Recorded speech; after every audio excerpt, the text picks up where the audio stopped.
Hi, this is Doug from Watch My Bit. A few months ago, Danilo interviewed me about Watch My Bit, its future, and some of the cool things that it does for artists who want to make money with their videos with Bitcoin. Unfortunately, since that time, Watch My Bit has gone into hibernation. This is because the current scaling debate has led to extremely high minorist fees, and it didn't make sense to offer a website that people could charge 9 cents for a video, yet the minorist fees would cost 12, 14, 20, 30 cents. So the total fee for a 9-cent video could at times be over 30 cents. I know there are scaling options that we could implement, but it takes time. Another thing we noticed is often artists would upload a video to YouTube, then upload the same video to Watch My Bit and hope to charge 9, 12, and 28 cents. But why would a fan watch a video and pay for it when they could watch it for free? Now, it makes sense if the artist were to advertise and promote to their fans that, hey, you can watch this for free on YouTube, but please spend about 14 cents on Watch My Bit and we will earn some money and this will help us produce more videos. We just didn't see that happening, which leads to another issue. Artists and content creators rarely advertise that they had videos for sale on Watch My Bit. Even some fairly large name content creators with some really decent content, they would put the videos up and then wait for people to watch it or discover it organically, which really didn't happen because we are such a new site in a relatively new field. And I know it sounds like I'm blaming other people, but this was a learning experience for us and a very valuable one too. We will be going forward now with these lessons learned as we go into hibernation, consider our business plan, and come out hopefully in several months or maybe even longer than that, depending on several factors. So until we do this and experiment a little more with some payment channels, or until such a time that the Lightning Network SegWit comes out, or until such a time that we find some investors who agree with our vision and want to take a ride with us, we're going to put Watch My Bit into hibernation. It can come back very quickly as soon as any of those conditions are met. In the meantime, my creative team is so bright and smart and cool that we are going to be working on other incredibly neat and Bitcoin-related projects, of which I can't talk about. So have fun listening to Danilo's interview with me. You can still find our YouTube explainer videos on our YouTube channel. And I still think this model of content delivery and monetization will be the future, and I have faith you will see us again. Are you sick of government lackeys who say you didn't build that? Are you tired of elitists who think you need a government permission slip for everything? Everything you do is an A to B conversation, and the government should see their way out of it. Create true free markets by adopting the BIPCOT No Government License. The BIPCOT No Gov license allows user modification of any product, service, or software except by governments or government agents. Go to bipcot.org. That's Bravo, India, Papa, Charlie, Oscar, Tango.org.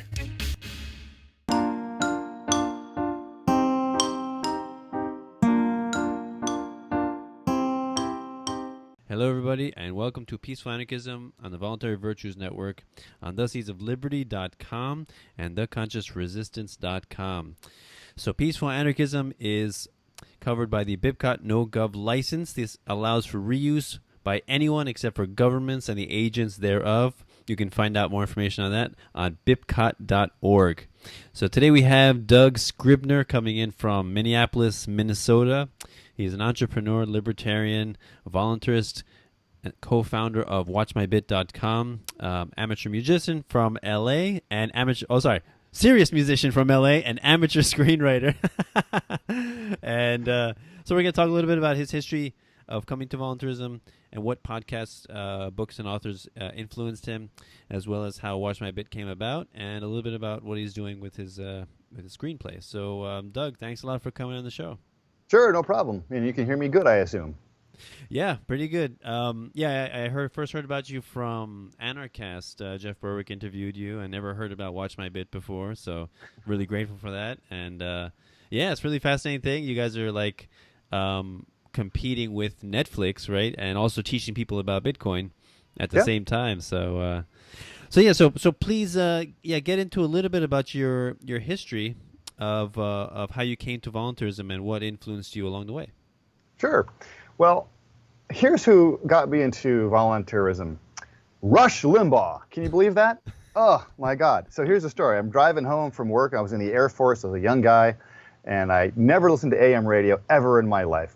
Somebody tuned the AM radio station to KFI in Los Angeles. Rush Limbaugh was on. But that's not the important part. The important part is, after Rush Limbaugh, Tom Leykis came on, and he had a libertarian as a guest. He had the Andre Maru, who ran for president in 1992 or something like that. That's how old I am. And these ideas, like, oh my God, this makes perfect sense. I get this. I know you're the haters out there going to say, Libertarian Party, boo. But listen, they were the gateway drug that got me to become a lifetime voluntarist, right? That's the first step that I learned and I first heard about it. And from there, I got active in the party and then learned about better ways of achieving liberty beyond the political method. And that's what I think your listeners would all like. But there was the gateway drug for me was the LP. And then I realized that non-political activism and the Free State Project and Bitcoin are way better ways, more immediate ways of achieving liberty in our lifetime. I still tip my hat to the LP because I wouldn't be here without them, and my years of activism wouldn't have happened. Yeah. I think Ron Paul, was a great gateway drug for many people. I think you can safely say he turned more people into voluntarists and anarchists than Murray Rothbard, than William Walter Williams and Henry Hazlitt and all these. Although they're wonderful people as well, but it's just it's an interesting phenomenon. Yeah, I think Ayn Rand wasn't even an anarchist either. It's amazing what gets people thinking in these ways. And you can never tell. You can never predict these kinds of things. Sometimes it just happens. Right. And there's the old joke that all libertarians eventually become anarchists if they really think about it. Yeah. If you take these the concepts to their logical conclusions. Happened to me. Yeah. So any podcasts or books that affected you? Yeah. Well, I read Atlas Shrugged and was so inspired. I started writing down the quotes on my computer. Like, oh my God, that's a brilliant quote. She's kind of a curmudgeon, and in hindsight, who would read this book? It's kind of dorky and 3-hour speeches and everything. It's not super exciting. Although I did hear someone say, I thought that was so exciting. The trains blew up, and that's action and stuff. So kudos to Ayn Rand for fictionalizing philosophies, which I'm doing with the screenplay, sort of. But so after those days, in my early days, I created, I actually made, South Park came out, and we love that, and they're a very libertarian-leaning, popular show with young people. They probably turned a lot of people into libertarians also. Right? Through comedy. With all their concepts and stuff right on the show. So I remember we actually, as activists, created South Park in the Classroom, where we would take an episode of South Park, chop out the philosophical bits and put them all together. And then we would go into colleges and show the 5-minute bit of the philosophy that South Park is espousing, have a discussion about it, eat pizza, and then watch the full episode later. So we did this for college kids. It was Fullerton, Cal State Fullerton. It was a fun time, and that's a great way to reach young people with fun ideas, That experience led me to create a South Park commercial. I'm an editor in the old days and did a lot of editing and wedding videography, and the Cubby campaign said, we need a South Park commercial. So, okay, I animated it from scratch, and then we recorded it, and it went on to win this award. So that was really cool, too. It won an award. It was on all kinds of news stations, including Fox News, and because it's so unique. That was the same year that Jesse Ventura came out with his action figure candidate commercial. They won an award, too. We won the 60-second spot, best commercial for governor, all 50 states. He won 30-second spot for his candidates for governor, in Minnesota. So I really like using pop culture to explain our concepts. And you can do this with these animations and with the screenplays and with books. Hey, that's tough to do, man. That's our books are this big and they're full of philosophy, and they just, harangue people maybe. Right. But so putting our ideas into 90-second sound bites is tough for anarchists and libertarians because it takes 2 minutes just to clear our throats half the time before we deliver this soliloquy of why we're right all the time. So yeah, squishing things down and making it easy to understand. The internet and YouTube and all those other animations that we've seen out there do some really good jobs. Yeah, there's quite a few anarchists and volunteers that I've interviewed that have used animation. I mean, not only animation. There's so many other methods to spread, like through rap songs, through poetry, through reading through books, through podcasting, just through novels.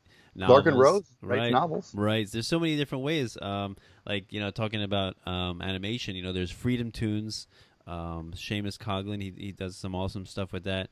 And there's a guy on YouTube's called Bit Butter, and he does the George Ought to Help series. I don't know if you've seen that. I've seen those. Oh, those are great. Excellent.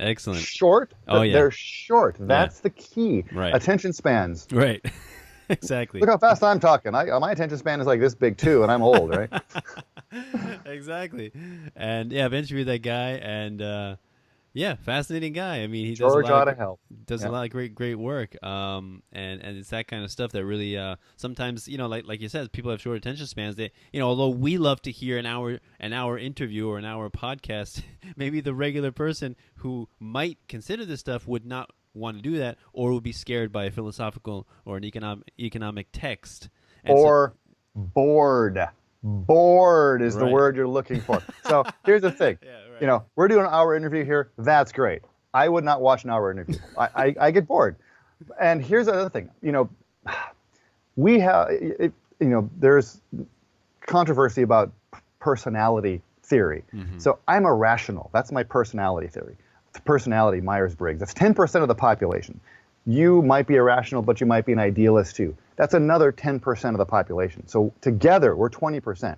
The other 80% of the world, artisans and guardians. They want to run around and do stuff and go dancing, and or they want to they're voters and they're people who love rules and order. So that's what we have to persuade. We already got the artists, we already have the rationals on our side, and a lot of the idealists too. So we need to learn to speak other languages other than philosophy and logic. And that's why I'm encouraged by all the material out there that people have done. The shorter the better, in my opinion. Yeah, and the other thing is, one of my friends on Facebook was describing when you talk to a statist, it's like talking to a man and an elephant, right? And the elephant is the emotional, limbic, reptilian side of the brain, and the man is the rational, logical side of the brain. And so you can talk to the man all you want and try to appeal to the rational, logical side. But if the you want the man to go left, and then the elephant decides to go right, there's no point. It's futile, right? So sometimes you really do have to figure out what makes them so emotionally invested in the idea of the state, of statism. All right, why do they think that's the only solution for every problem that humanity faces? And so that's a difficult task.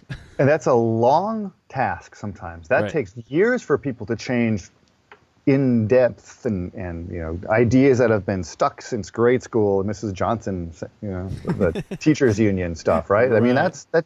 So we have to be patient. We can't call them names. That's so ridiculous. Oh yeah. Which I see so many of our people, our brethren, do. Statist not allowed. Before I was an anarchist, I was a statist. Right. Do you want me on your team? Yeah. No. That's the answer half the time. It's like, come on. Yeah. But yeah. Go ahead. Well, so the other big influence, I found Free Talk Live. So Ian and Mark, I listened to them back when they were in Florida. Mm-hmm. And it's like, wow, the internet podcasts were coming up and they were doing that. And they were talking philosophy and they were having fun at the same time, They didn't have guests. They were a rock and roll show for a while there, just a teenage call-in show. But then Ian became a libertarian and sort of started infusing that. And it's like, perfect. And that's how I really And I learned with them, you used to be this crazy gun-toting gold bug for a while, right? And my cold dead fingers kind of guy, and he evolved into a peaceful anarchist, kind of like you, right? And the cool thing is, that's where I first learned about Bitcoin. And so as they were skeptical, rightfully so, they had questions, and people would call it an answer. I learned with them, and I am so thankful to them. And I'm an amplifier and donate to their show whenever I can. Because they helped me become crazy rich, Bitcoin rich, I just started buying Bitcoin starting in 2011. I shouldn't say crazy rich, now the Fed, but I paid a lot of taxes last year because I bought half the cabin up in Brainerd, Minnesota, so, and I paid a lot of taxes when I switched my Bitcoin to do that. Oh my God. Gosh. Yeah, so what is it, Bitcoin, they say it's considered, like what does the IRS say? It's not considered money, and then but then they consider what, a property or something? What do they consider it? Yeah, it's a commodity. It's like gold or silver. So if you buy gold, you hold it, gold goes up, you sell it, you profited, you pay taxes on that profit. But now I think the big banks like Chase are looking into using Bitcoin. Have you heard about this? They're looking into using blockchain technology. They want to build a private ledger, which kind of defeats the purpose of being observable and public, and therefore, accountable. Right. So yeah, they're gonna have their own private ledger, which they already have. We can't see their books, but so yeah, I mean but that's still good for Bitcoin and crypto space. People hear about it, and then, hopefully this private ledger won't be as popular as a public ledger where everyone can see transactions and we can audit it and look for shenanigans. Exactly. Yeah, it's the whole idea of being open source, right? Where everybody can see what's going on. So I guess that after you discovered Bitcoin, so is that where Watch My Bit started coming into your mind? That was part of it, yeah, because I was so excited by it. My first experience I've been to Porcfest like 6 times. So 2010 was my first Porcfest, and first I went to Porcfest just to go. That's where I won my pole dancing contest. All right, Miss Porky Pole, #1 right here. Buzz's Big Gay Dance Party. Nice. And then I thought to myself, what can I do for Agora Fest, for Agora Alley, and sell something? So I make smoothies. So I brought 2 smoothie machines and I made smoothies. And that first time I did it, we did a lot of smoothies for silver. That was the big alternative currency. Well, the next year, I ran into these 3 guys I'd never met before: Roger Ver, Charlie Shrem, and Erik Voorhees. And they said, and I had heard of Bitcoin. I had already bought my first Bitcoin. And they said, would you take Bitcoin in your smoothie stand? I said, absolutely. So they set me up with my first phone wallet. And these guys are famous Bitcoiners, if you know Roger Ver, Charlie Shrem, and Erik Voorhees. So they're the guys who walked me through it. And then my first customer was Mark Edge. So they walked Mark Edge down there, and we both had phones, and we're both going, what do you do? And, well, you do that. Okay, got it. You show them. Okay, got it. Yeah, boom, there you go. I sold, I think, 15 smoothies for Bitcoin, including 3 Cassatius coins, which are the physical Bitcoins. Okay. Which are worth a lot more than regular Bitcoin now. They're kind of what's the word? Souvenir sort of a thing, So that's, and then and I went to the very first Bitcoin conference in 2013, and racking my brain, what can I do in this space? What can I do in this space? Well, I had been a videographer for years. I shot wedding video back in California. I started doing corporate video. I did sporting event video, and I realized. So one thing I did after I got back from the first Bitcoin convention out in San Jose, I was trying to rack my brain. What can I do in this space? And I had been a videographer. I shot wedding videos and did corporate videos, and then sporting event videos, mixed martial arts. I here in Minneapolis, and then so I thought, I'll combine these things together some way. And so, kind of a funny story, I go to my friend who is a computer programmer. I said, Oliver, you got to make me a prototype of a website that I can put a video up, scan QR code, Bitcoin sent, video starts. And he says, I think I can do it. I can't do it for free. I work full time. Understand? So we agreed on a payment plan to pay him 3 installments. So he does the first portion of it, and I give him the money. He goes back does the second portion. It's looking really good. And I give him the money. And he gives it back. And goes, I don't want the money. I want to be CTO of this company. So Oliver is now our CTO. He lives out in Arizona. Yeah. He's the guy who does all the coding in the background of our site. Wow. And that was really cool. And then I hooked up with my old friend Mark Hilgenberg, who I met back in the libertarian days of California, who is an idealist also, whose brother works for Disney. So we have a nice Disney Hollywood connection there.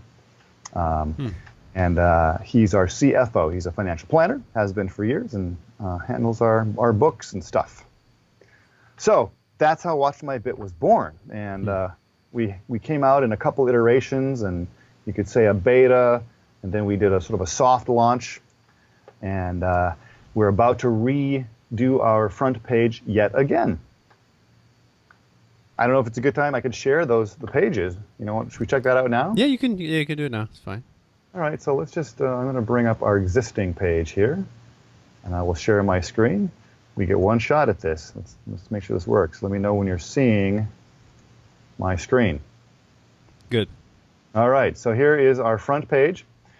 Up there is our explainer video, and then here is, as it is now, our featured video row, and down below that is our new videos. And you'll see people we know, like Dana Martin, Peaceful Parent. See, I see mine there. Yeah, Nice. Anarchism. Look at that guy. 30 cents for a nice long hour interview. That's great. You know? And where does that money go, by the way, Danilo?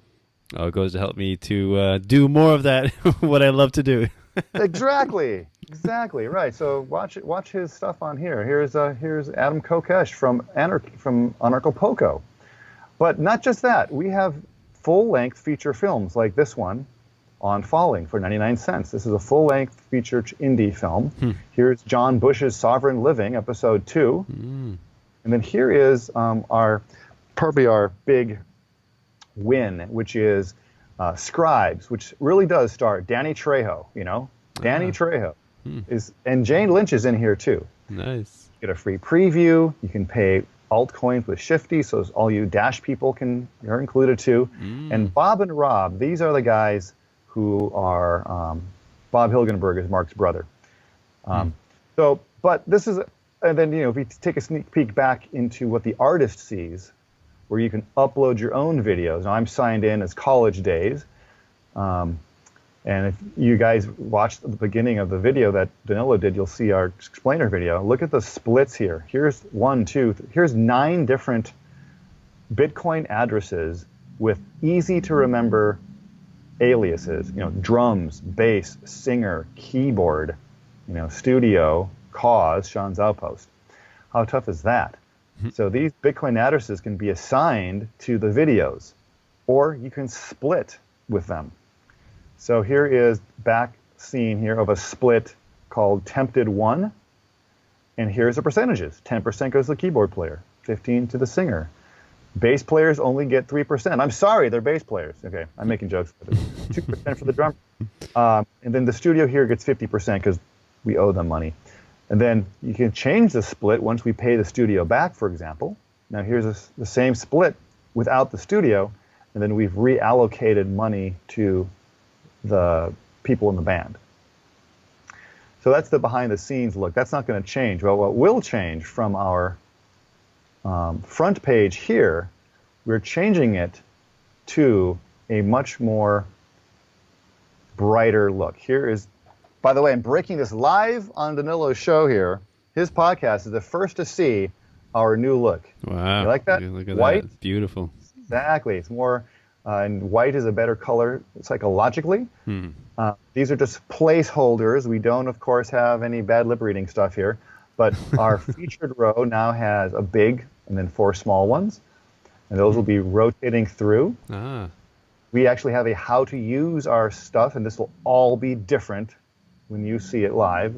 And then as you scroll over, you'll get information on buying Bitcoin for your first time. And then we have all of our social media feeds down here. We'll have our very own podcast, how-to videos of our site and everything. So that's pretty exciting. And then what a lot of people have been asking for, when you click on a video, here's what you will see now. The different redesigned paywall. you still will get the preview. If you can see me clicking on this, Mm-hmm. you can still pay with altcoins, and this will have the Shifty logo on it. But now you can share with friends. When you click on that, this is what people have been begging for, embed code. Mm. Now you can embed your Watch My Bit video with the paywall in your own website. So no one has to leave your website, but you still get the advantage of the Bitcoin paywall. Nice. Wow. Right.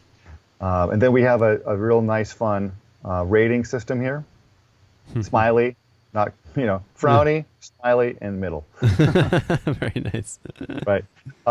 On our search, people have been asking for this too. I'll go back to our main page here. Here's the categories now. Now we have genres: comedy, music, movies, gaming, educational. We'll probably put indie films or sketches, stand-up, that kind of stuff under genres. You can divide it up into prices. I only want to see videos that are 9 to 20 cents, for example, or up to 20 cents, up to 50 cents. And then we'll have something else: trending, sponsored, only videos that have previews, because we have allowed free previews on our site, 30 seconds. And then subscriptions too, and you can subscribe to your favorite shows. Here would be all your subscriptions, for example. And when a new video comes out, you'll be alerted, just like on YouTube, and you can watch these for up to 24 hours.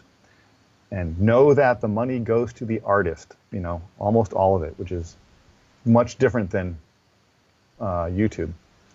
And really, and then here's what our search results would look like, when you come back with your searches here. Mm-hmm. So Nice. it's a big Very change. Nice. Yeah. From the dark look Definitely. The dark to look. a light look. Right. A lot easier on the eyes, right? Right, I think it is, right. And I remember there was one request I had of you, which was the, having the ability to go onto the desktop and choose a thumbnail for your videos. Remember? Right. Yep. And that's still going to be limited a little bit. So right now, I'll show you a thumbnail chooser. If I go to a video here and then pick one of my old college days, click edit, and then here's my thumbnail preview. I only have the option of 3 thumbnails, right?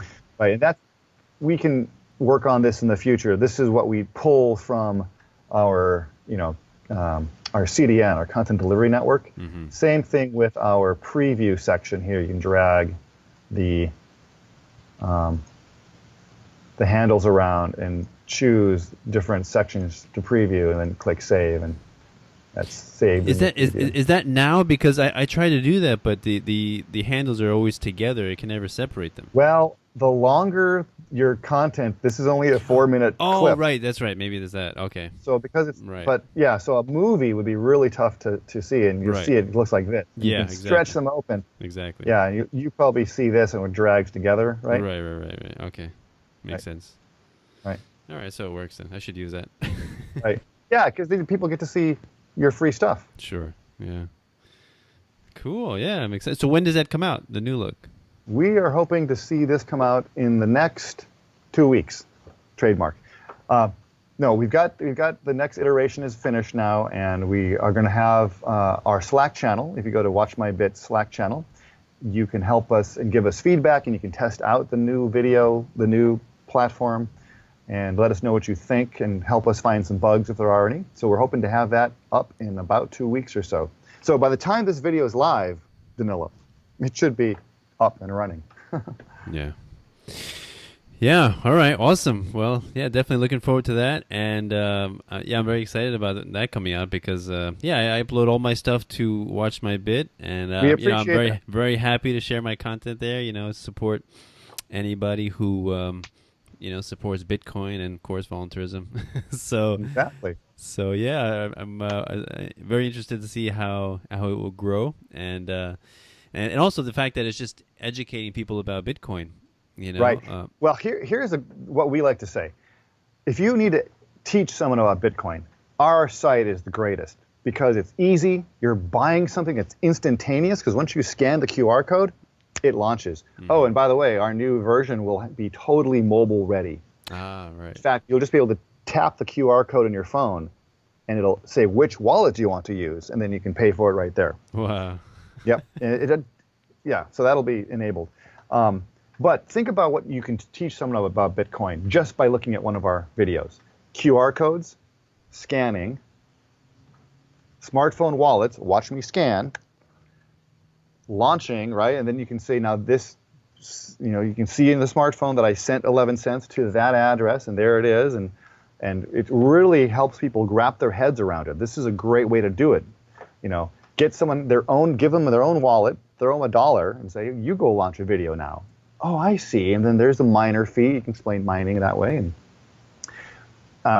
so I really think just using our site will teach people about Bitcoin. In fact, that was our early strategy. We purposefully kind of haven't been to a ton of Bitcoin conferences. We've been to a few, and we'll go to a few more, but we really wanted to reach out to the mainstream people who haven't heard about Bitcoin. And we want them to think of Bitcoin not as this amazing worldwide currency that you can send to China for 2 cents and there's no government or corporations involved. We want people to think of it as a Chuck E. Cheese token, right? A simple in-game token. People understand in-game currency. Right. It's the in-game currency we use to launch videos and pay the artists. So if we can get people, wrapping their head around that, like before I can go to the Google Play Store and buy a video, I need to sign up for their in-game token.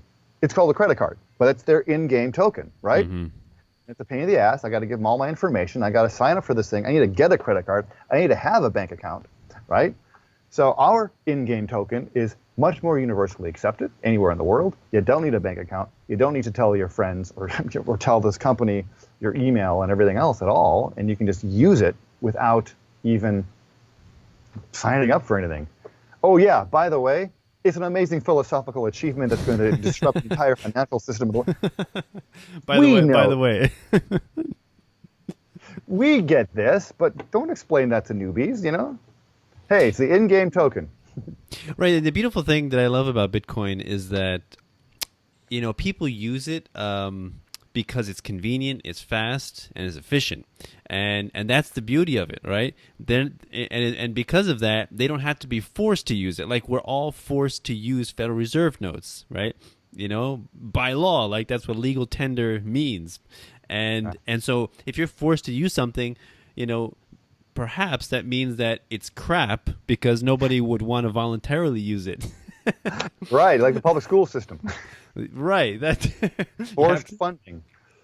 Everything, yeah. Basically, what's that idea? If your ideas require force, they're worthless, right? So Bitcoin is a beautiful thing because people love to use it because they see how fast and efficient it is, and how, like you said, it skips third parties and it's direct, people to people, and it's just doesn't recognize any boundaries, any nationalities, nothing. It's just right. It uses the lightning fast immediacy of the internet. Right, and there's clearinghouses, don't need them. Government watchdogs, don't need them. Right. I'm the watchdog, all right?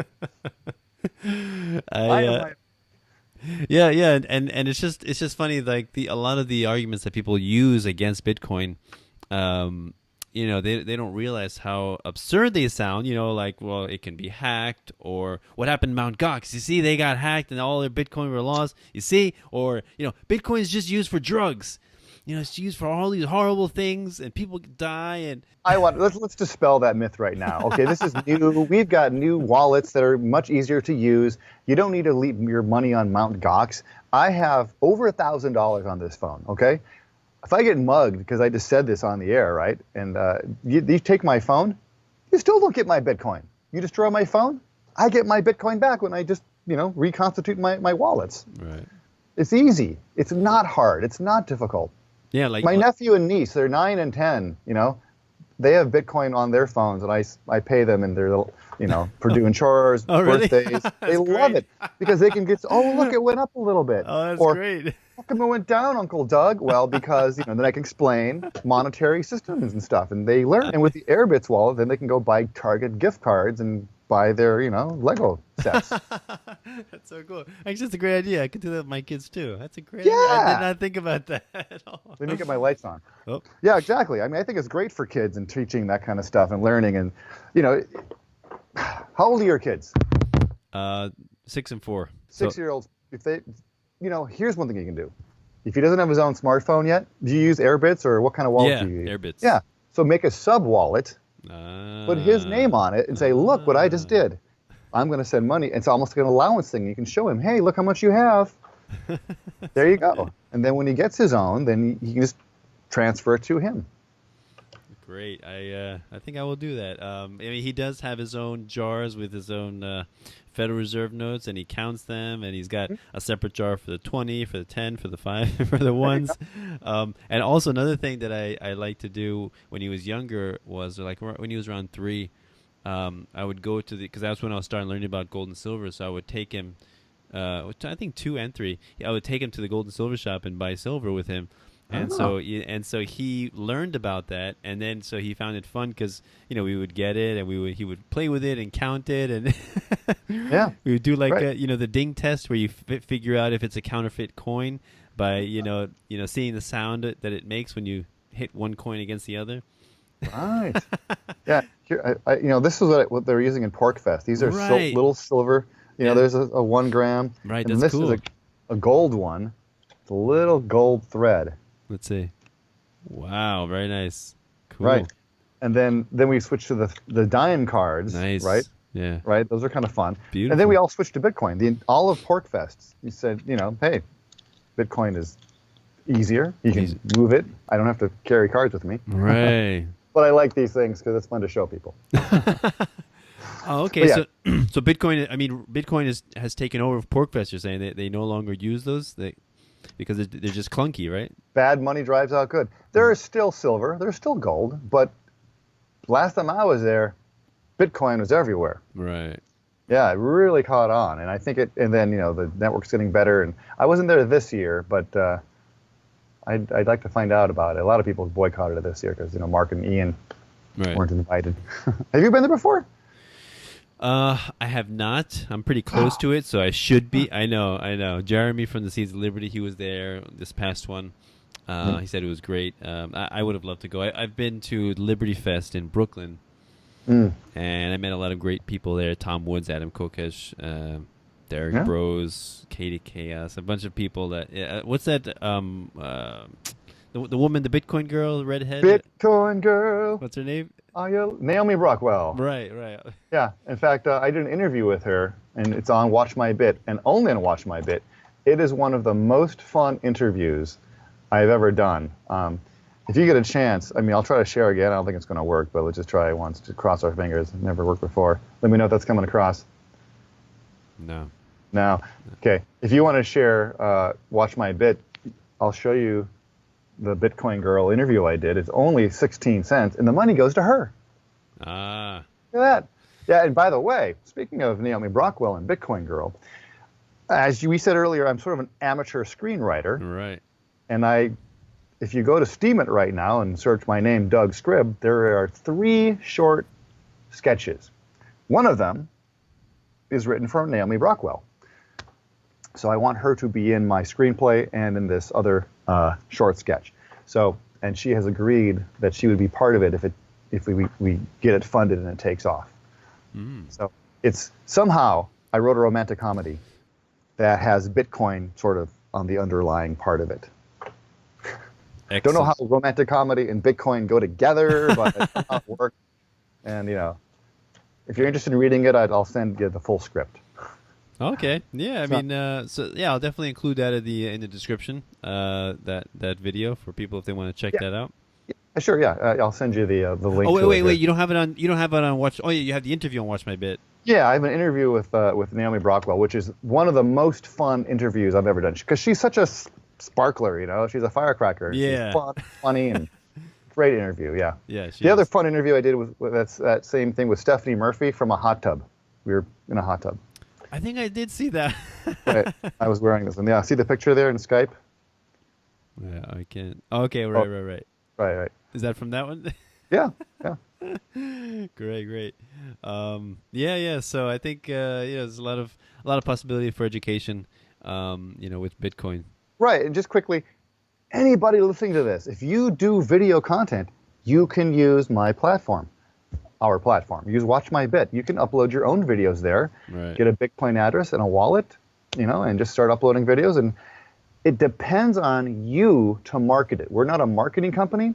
So if you have a following already, and to say to your following, hey, everybody, I moved some videos to Watch My Bit. If you watch them there, I get a little more money. I can keep my lights on more. Part 1 is on YouTube for free, but part 2 is on Watch My Bit for 30 cents. Or, early release is another one. So you could release your podcast on Watch My Bit for a week early. Try to earn some money from your fans, your super fans who love you, right? They'll do anything. They'll give you 30 cents to watch an episode. And then you move it to YouTube for free later. Yeah. It's one of the models. Yeah. No, it's great. I mean, there's a lot of possibility for this, and I really see it growing because I think it's a great idea. I think you guys are doing a great job, so I want to support you. So I'm happy to, use my content there. Yeah. We'll be at Anarchapulco again too. Hopefully, we'll be helping them gamify Bitcoin down there this year.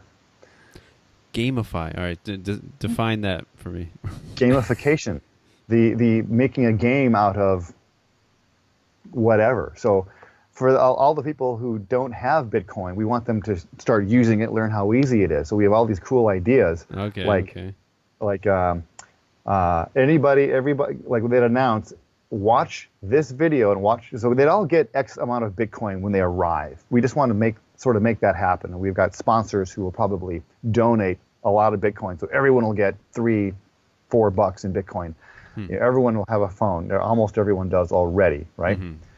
And then there'll be several games throughout the conference that they can use to get more Bitcoin. Just so many possibilities. Just go to this sponsor and get a little paper wallet. I mean, that's a game, but people will all of a sudden want to be earning more Bitcoin and scanning QR codes at the various sponsors' tables. That's one very simple idea. Mm-hmm. The other idea is, okay, here's the next game. There's a magic word. That magic word is only going to be found if you watch this video and Watch My Bit. By the way, it's a fun video, and it's one of our sponsors. And when they say the magic word, email it into this special email address, and then the first 10 people or 10 random people will get Bitcoin sent to their wallet.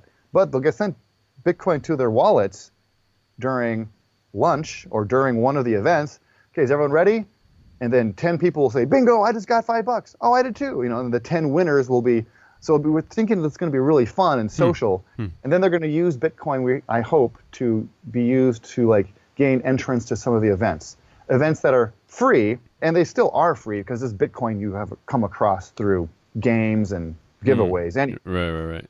And then that way, when people leave, they'll have enough Bitcoin to watch the videos of the speakers from Anarchapulco. Mm-hmm. Nice. Wow. That's sort of one of the concepts. And then we want the gamification of everything is sort of kind of hip marketing these days. Wow. So you're making me feel worse for not being able to attend Anarchapulco. I know. You gotta go. By the way, frequent flyer miles. I was shocked how few frequent flyer miles you needed to get down there. Really? Really surprised. Yeah. Yeah, my kids have not been on a plane yet, so that would be a new experience. But yeah, I would love to go meet everyone down there. It's an amazing experience being around voluntarists and liberty-minded people. It's just an amazing experience, like in Liberty Fest, and also went to Asheville, visited the voluntarists down there. That used to be the Blue Ridge Liberty Project, now they're the Voluntarist Initiative.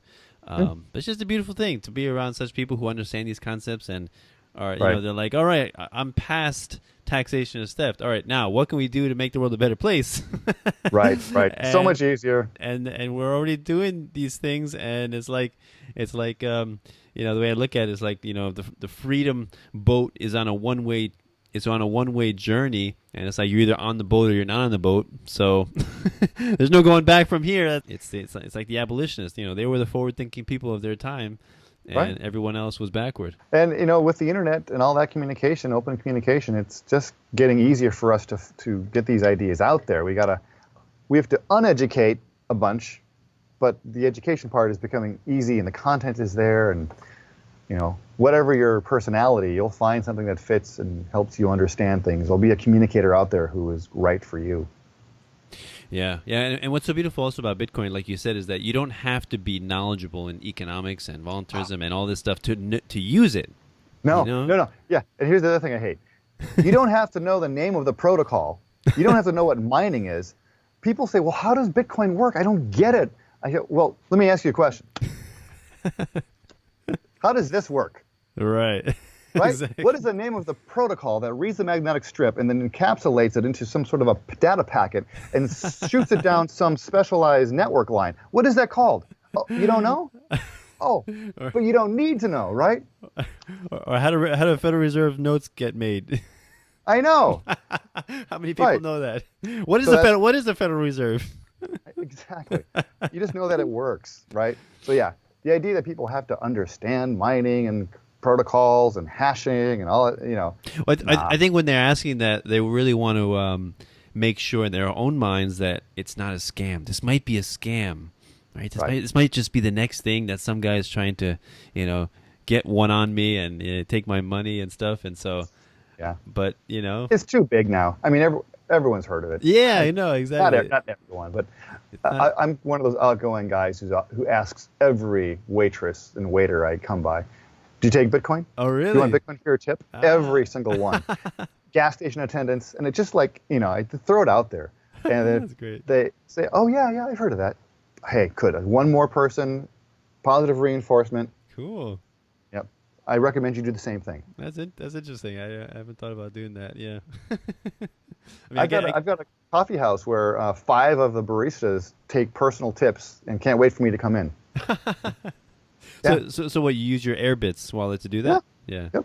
Or mycelium. I set them up with an Airbits wallet, actually. They have a iPad for their point of sale system. And so and the owner had been doing it for 2 years, and she's been interested in it. So she's really forward thinking. She keeps all of her Bitcoin.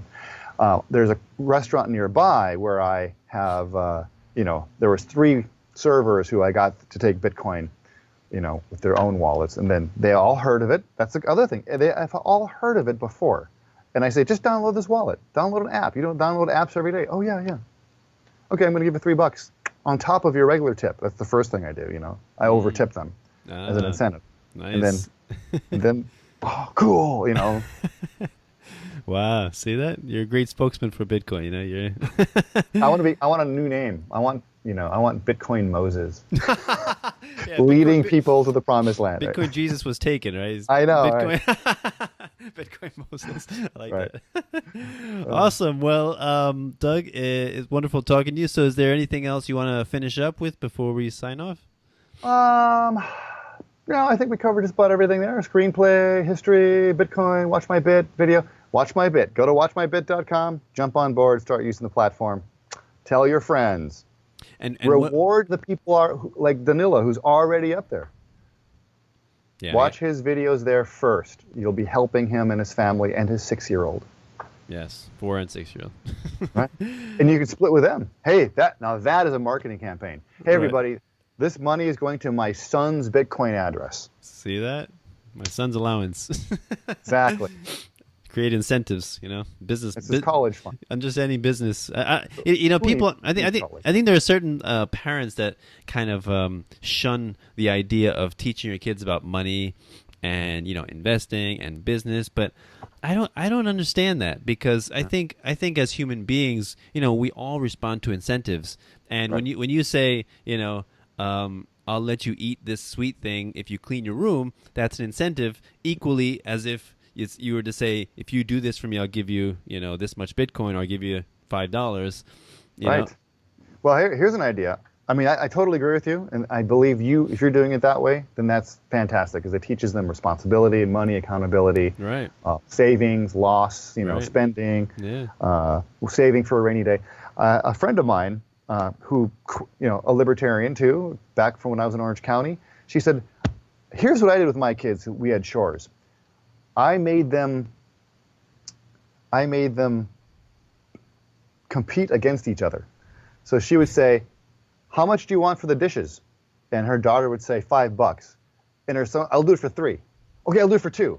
Okay, I'll do it. And then pretty soon they came to whatever the market was, and they got some Equilibrium. Right. It's not worth it. You can do it for 50 cents. Boom. She got the 50 cents. The kid didn't need it. Whatever. Right. Maybe he wanted to mow the lawn more. Maybe. But I thought that was really kind of a cool parenting idea. That is interesting. Yep. The market is open. The market is open. Here are the chores. Who will do this for $1? You know. Right, that's a great lesson in how pricing works, the price mechanism. You know, where do prices come from? They don't just come down from the sky. You know, they come from, you know, basically opportunity costs and what people are willing to pay for a particular item versus not getting the item. You know, and what is your time worth and the alternatives, you know, for spending on that item. So that's a great teaching tool. I will. And what is Dad willing to pay? You know, if the kid says $10. Nope, I'll do it myself. You know, then boom, Yeah. you got, you know, price yourself out of the labor market. Right. Yeah, there you Price go. yourself. I like that. Yep. Oh man. So it's like the reverse minimum wage, right? Yeah, You priced yourself. Right. I want no less than $3 for this. Your brother's going to do it for $2. That's not fair. Well, that's what he wants to do it for. Nice. Oh my God. Awesome. So Doug, yeah, please, you know, let everyone know where they can find you if they want to contact you. What's the best way to reach you? Best way is to go to watchmybit.com, and we have a contact section there. But, you know, hey, Doug at watchmybit will get me an email. Love to hear from you guys. Let me know your opinions, and let me know if you'd like to see any particular features. Let me know if you need help. I will help you. If you're new to Bitcoin, if you're new to uploading videos to WatchMyBit, I will help you with all of that stuff. Awesome. And one more thing I'd like to ask my guests is, what is your favorite quote of all time? It was an Ayn Rand quote of some kind that I really liked. One of them, paraphrasing here, is, the smallest minority on the face of the earth is the individual. So without individual rights, there are no minority rights. Yep. So that was interesting. I like that one. Yeah, and I was just I was talking on a Facebook post, one of my posts, and somebody mentioned the greater good, but not in the sense of like authoritarian collectivism, greater good. I think they were meaning like if individual rights were protected and were the first to be you know, in mind, then that is great. That is good. That is for the greater good.